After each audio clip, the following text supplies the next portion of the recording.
Well, Ben has ventured into a new channel that seeks to test scopes with reported issues. He is always testing and studying the equipment to fully explore performance and capabilities, which is what we're doing right now.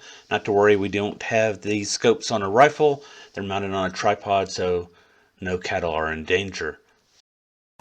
Carpe sus. After not seeing any hogs in the low area and starting to freeze to death, we decided to leave the property, and Ben spied this hog outside the passenger side window. So we stopped, got on our shooting sticks. I'm going to be shooting my Lone Star Armory TX-15 multi-purpose carbine enhanced and 6.5 Grendel, and he's going to be shooting an Armalite 22-250. That's just a single shot rifle. I'm going to be shooting Druid Hill Armory loaded Hornady SST 123 grain ammunition. And Ben is shooting some Remington UMC jacketed hollow points. There are the optics through which we're getting video. Okay.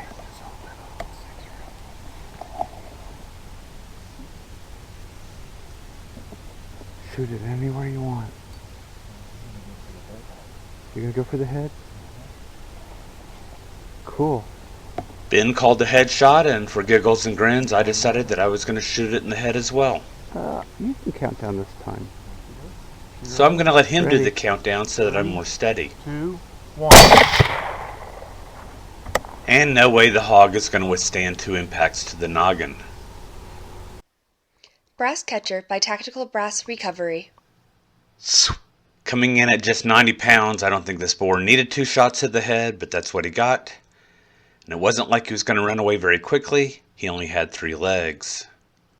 This next hunt was a bit of a mess. Ben spied the hogs running across one property towards a property where we can hunt. We drove to that property, got on property. I misanticipated how far they had traveled, got us to the top of a hill, which ended up being upwind of the hogs. And apparently the hogs sensed us, and they broke heading in 2 different directions on different sides of the hill. I got 2 over here. If you're clear, shoot. I ended up with 2 closer hogs, and Ben's are way far away. I'm firing.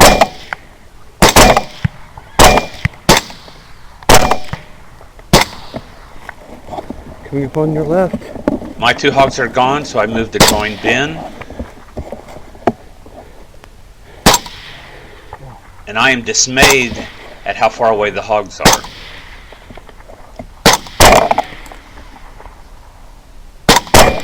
Oh, man, bro.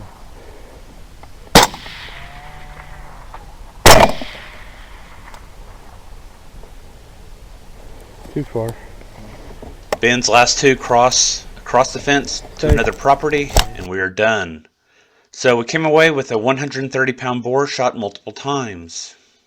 Moving just up the road, Ben spied this hog on our next property. It was behind a lot of trees. It wasn't until we were well into the stalk that I was able to identify the animal as being a hog, but Ben was certain that it was. And unbeknownst to me, he's changed back to his Armalite rifle again. And so he's just shooting a single shot. And he tells me he's going to shoot it in the head this time, so I decide I'm going to go ahead and shoot it in the chest. 3, 2, 1. The hog runs, and I don't know why Ben isn't shooting with me. So I keep shooting. I didn't want him to get into the creek. Yeah, that's excellent job. That's where he was heading. Just bump. Fist bump, boom. He took 2 to the chest to start. As it turns out, at the last moment, Ben went ahead and opted for the larger chest shot as well. Nicely done. And we came away with a 170-pound boar. And as we were leaving this property, Ben stops and does a final scan and notices 2 hogs from the neighbor's property crossing back onto this property, and we head to meet them. I got the one on the right. The only problem is they're behind a fence right now and we don't have a shot. We're shooting through a fence here.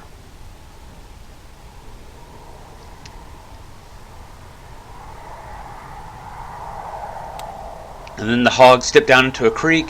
Crud. And we don't have a way to quickly get to them to follow them. So we head to the creek hoping that Let's move forward. maybe instead of moving north, they will move to the east. And so we're set up on the edge of the creek. Ben is right on the edge of about a 10-foot fall.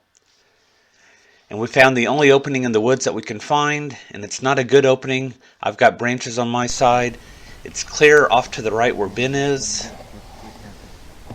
But this was the best spot we could find, and much to our amazement, the hogs do head east and are coming towards us. I need him to be way out in the open. Okay. Okay.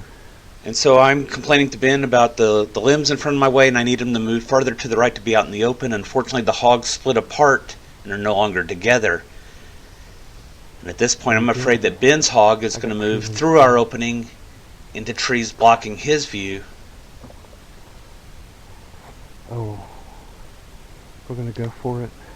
So I'm going to go ahead and go for it and make the call. 3, 2, 1.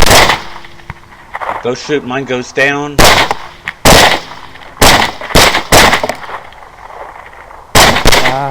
We were unable to pick up Ben's hog. If Ben were to pan to the left, his body would move to the right and he would drop into the creek. And if I pan left, my body's going to move to the right into Ben's rifle.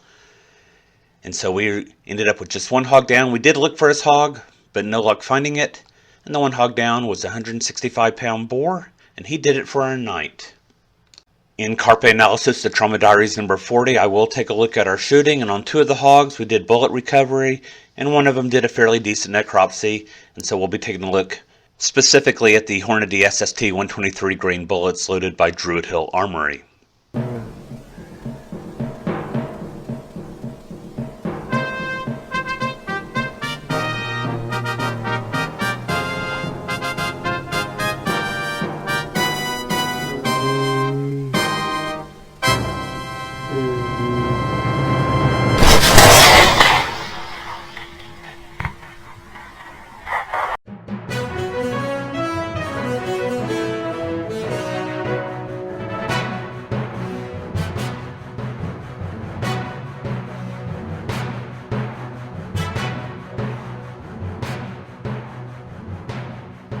Carpe sus, my friends.